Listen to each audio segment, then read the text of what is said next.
Student welcome back to my YouTube channel Arihant lecturer guys. आज के इस वीडियो में बात करेंगे बोर्ड एग्जाम में कॉपी कैसे चेक होगी। और आज की इस वीडियो को आप देख लेते हो तो आपके बोर्ड एग्जाम में 30 से 35 नंबर खुद बढ़ जाएंगे, क्योंकि मैं खुद एग्जामिनर हूँ। 7 सालों से बोर्ड एग्जाम की कॉपी चेक कर रहा हूँ और तमाम सारे एग्जामिनर से बात करता हूँ, ठीक है, जो कि मैं उनकी विचारधारा को जानना चाहता हूँ कि वो कहाँ पे नंबर को काटते हैं।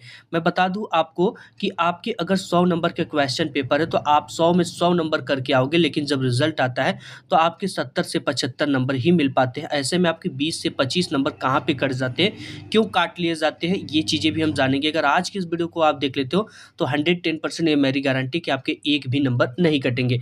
एग्जामिनर जो होते हैं, जो बोर्ड की कॉपी चेक करते हैं, फाइनल एग्जाम की कॉपी चेक करते हैं, उन सभी से मैंने बात किया क्या हैंड राइटिंग पुअर होने पर, खराब होने पर नंबर कटते हैं क्या। तो उन्होंने कहा हैंड राइटिंग खराब होने पर नंबर नहीं कटते हैं। तो मैंने पूछा कि आखिर नंबर कटते कहाँ हैं, तो उन्होंने कहा कि अगर कोई भी हैंड राइटिंग पढ़ने योग्य है तो उस पर नंबर नहीं कटेंगे। तो हमने यही पूछा कि भाई बच्चों का 20 से 25 नंबर जो कट जाता है वो कहाँ पे कटता है। तो जो उन्होंने बताया आज की इस वीडियो में उसी चीज़ को बताऊंगा। अगर ये मिस्टेक आप नहीं करोगे तो 110% आपके एग्जाम में एक भी नंबर नहीं कटेंगे, चाहे आपने क्वेश्चन का आंसर चाहे जैसे भी लिखा हो। सबसे पहला बात करेंगे टीचर आपकी कॉपी में क्या देखता है, कॉपी कैसे चेक होती है, टीचर को इम्प्रेस करने का न्यू तरीका क्या है, मेन पॉइंट क्या होता है जिससे टीचर सबसे ज़्यादा फोकस करता है। बहुत सारे बच्चे ये कहते हैं कि कॉपी में पैसा रखने से क्या होता है, क्या कॉपी में पैसा रखने से नंबर मिलता है क्या। अगर बोर्ड की जो क्वेश्चन पेपर होता है उसमें पहला दूसरा तीसरा क्वेश्चन का आंसर नहीं आता तो शुरुआत हमें कहाँ से करनी है, ठीक है। बोर्ड की कॉपी में मजबूरियाँ, धार्मिक चिन्ह, प्रेम पत्र, लव स्टोरियाँ इत्यादि लिखना सही है या इलीगल है। अगर बोर्ड में कोई भी क्वेश्चन नहीं आता तो उसका आंसर कैसे लिखे कि 110% मुझे नंबर मिले। तो एक एक चीज़ों को मैं डिटेल्स में बात करूंगा। सबसे पहले क्वेश्चन पेपर को, निर्देशों को पढ़ने के बाद कॉपी की शुरुआत कैसे करना, ये सबसे इम्पोर्टेंट चीज़ होती है। कॉपी की शुरुआत करने से पहले आपको देखो, जो एग्जामिनर होता है वो बोर्ड एग्जाम में काफ़ी फास्ट होता है और पर कॉपी चेक करने का पैसा मिलता है। ऐसे में आपकी कॉपी की शुरुआत कैसे करना है, देखो सबसे पहले आपका जो भी खंड है खंड ऊपर डाल देना है। उस खंड अ में चाहे ब में जो भी है, जैसे खंड ब में वर्णनात्मक टाइप के प्रश्न है तो उसको चीज़ों को लिखना है, ठीक है। इसके बाद प्रश्नोत्तर संख्या जो भी है, ठीक है, प्रश्नोत्तर संख्या जरूर डालना है, क्योंकि जो एग्जामिनर होता है उसे फ्रंट वाली पेज पे चढ़ाना होता है कि बच्चे ने क्वेश्चन नंबर 22 में, प्रश्नोत्तर संख्या 22 में 6 नंबर पाया, 5 नंबर पाया, 4 नंबर। तो ऐसे में सभी क्वेश्चन का क्वेश्चन नंबर आपको ज़रूर से ज़रूर डालना है। और इसके साथ ही साथ आपको फर्स्ट 2 से 3 पेज में आपको वही क्वेश्चन का आंसर लिखना है जो आपको अच्छी तरीके से आता है। और आपको 2 से 3 पेज में सुंदर हैंडराइटिंग में लिखना है। हैंडराइटिंग देखो मैटर करता है, सुंदर हैंडराइटिंग में लिखना है।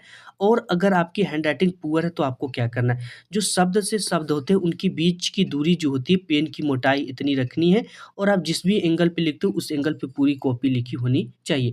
कोई बच्चा बिल्कुल सीधा 90 डिग्री पे लिखता है, कोई 90 डिग्री से कम पे लिखता है, कोई 90 डिग्री से ज़्यादा पे लिखता है। तो ऐसे में पूरी कॉपी आपकी उसी एंगल पे लिखी होनी चाहिए।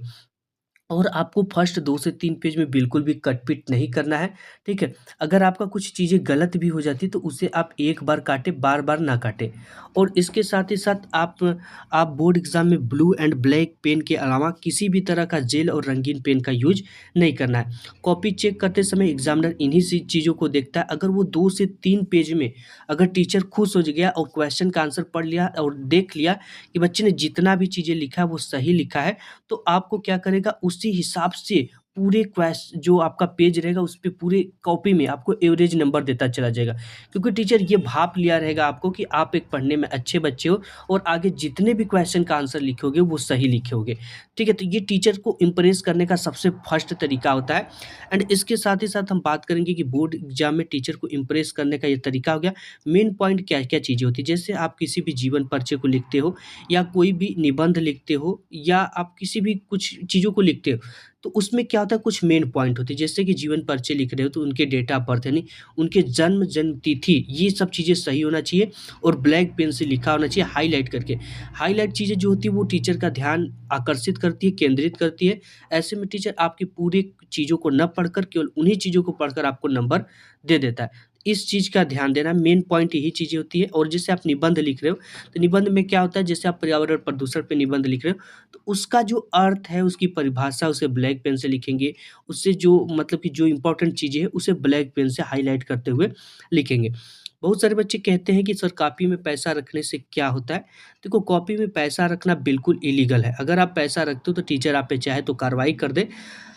लेकिन टीचर क्या करता है पैसा रख लेता है, ठीक है? तो पैसा रखने का देखो मैं अगर कहूँगा कि अगर तुम सादा पेज जमा कर आओगे, अगर 2 लाख रुपया भी रख दोगे, तो आप फेल हो जाओगे, ठीक है? तो ऐसे में लिखना सबसे ज़्यादा इम्पोर्टेंट है। देखो ये आपको कितना आता है ये मैटर नहीं करता, आपने कैसे लिखा है सबसे ज़्यादा ये मैटर करता है, ठीक है? लिखने का तरीका आपको अगर ये तरीका आपने जान लिया तो आपके कभी भी एक भी नंबर नहीं कट सकते। अगर बोर्ड में अगर बहुत सारे बच्चे कहते हैं कि पहला, दूसरा, तीसरा क्वेश्चन नहीं आता है, तो सर मुझे शुरुआत कहाँ से करनी है? अब देखो आपको पहला, दूसरा, तीसरा तो नहीं आ रहा है, तो आप एक चीज़ कर सकते हो कि शुरू में आप 2 से 3 पेज छोड़ सकते हो, अगर बाद में आता है तो उसे लिखो।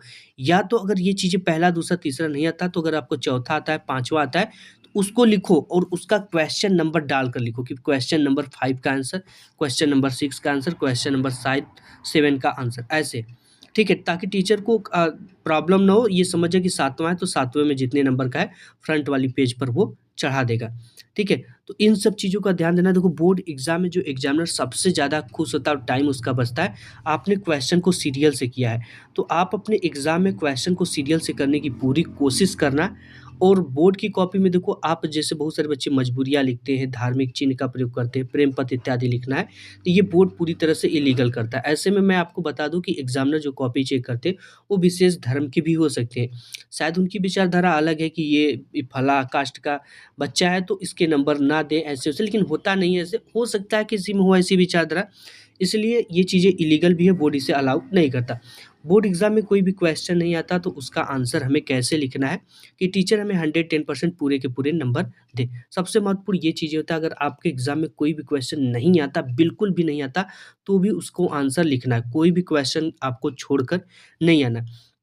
देखो जैसे आपके बोर्ड एग्ज़ाम में कोई भी चीज़ें जैसे आ गया विद्युत धारा आ गया, ओम का नियम आ गया, तो इन सब चीज़ों को अगर आपको पता नहीं है, आप उस दिन क्वेश्चन बैंक पढ़ कर गए हैं, ठीक? उससे रिलेटेड कुछ भी कीवर्ड आपको आता है उसे बनाकर लिखो, उससे मिलता-जुलता लिखो, ठीक है? या तो आप ये कर सकते हो जिस दिन क्वेश्चन बैंक अगर पढ़ कर गए उस दिन एग्ज़ाम में, उस क्वेश्चन बैंक से रिलेटेड कुछ भी आता है, उसे लिखो, लेकिन सादा छोड़कर मत आओ। क्योंकि देखो जो आपका जो क्वेश्चन पेपर होता है, क्वेश्चन पेपर जब एग्ज़ामिनर चेक करता है तो उसे एक प्रारूप मिलता है, जिसमें ये होता है स्टेप मार्किंग। अगर आपने 1 लाइन लिखा तो उसके भी आधे नंबर मिलते हैं, ये हर एक सब्जेक्ट में होता है, ठीक है? मैथ में नहीं, हर एक सब्जेक्ट में होता है। 2 लाइन लिखे तो उसका 2 नंबर मिलेगा, 3 लाइन लिखे तो 3 नंबर मिलेगा। तो ऐसे में अगर आपको किसी भी क्वेश्चन का 1 लाइन का भी आंसर पता है तो उसे लिख कर आओ, छोड़ो मत। अगर छोड़ दोगे तो एक भी नंबर नहीं मिलेगा। हाँ, अगर कुछ न कुछ लिखोगे तो उसके नंबर आपको 110% बोर्ड एग्ज़ाम में मिलेगा। तो ये सबसे इम्पोर्टेंट चीज़ बात है कि आपको बोर्ड एग्ज़ाम में किसी भी क्वेश्चन के आंसर को छोड़ना नहीं, सभी क्वेश्चन को अटेम्प्ट करने की कोशिश करना है। और आपको बोर्ड एग्ज़ाम में black and blue black sketch का यूज़ कर सकते हो। और सबसे इम्पोर्टेंट चीज़ ये है कि अगर आपके जैसे कि क्वेश्चन पेपर होता है, जैसे साइंस का क्वेश्चन पेपर हो गया, फिज़िक्स का हो गया, केमिस्ट्री का हो गया, तो इसमें क्या होता है कि खंड देता है, जैसे खंड अ, खंड ब, खंड स, खंड द। तो आपको जिस भी खंड को करना है उसको नए पेज से शुरू करना है। जैसे कोई खंड अगर आपका एक पेज अगर इधर छूट जाता है, पूरा सादा है इसका, एक लाइन केवल लिखो, तो भी आपको जो खंड है उसको नए पेज से शुरू करना है। प्रार्थना पत्र हो गया, उसे भी नए पेज से शुरू करना है और प्रत्येक खंड के प्रश्नों को एक साथ करना है। ये नहीं कि खंड अ का प्रश्न खंड ब में कर दिए, खंड ब का प्रश्न खंड स में कर दिए। ऐसे करोगे तो एग्ज़ामिनर कन्फ्यूज़ हो जाएगा और यहीं से आपके नंबर कट जाएगा। अगर हैंडराइटिंग कितने ज़्यादा मायने रखती है, हैंडराइटिंग अगर आपकी पढ़ने योग्य है तो एग्ज़ामिनर हैंडराइटिंग पे आपका एक भी नंबर नहीं काटेगा। और आपको हमने बताया कि चीज़ों को अच्छी तरीके से प्रेजेंटेशन आपका अच्छा होना चाहिए, क्योंकि first impression is last impression. Video पसंद आया तो लाइक करना। मिलूँगा एक नेक्स्ट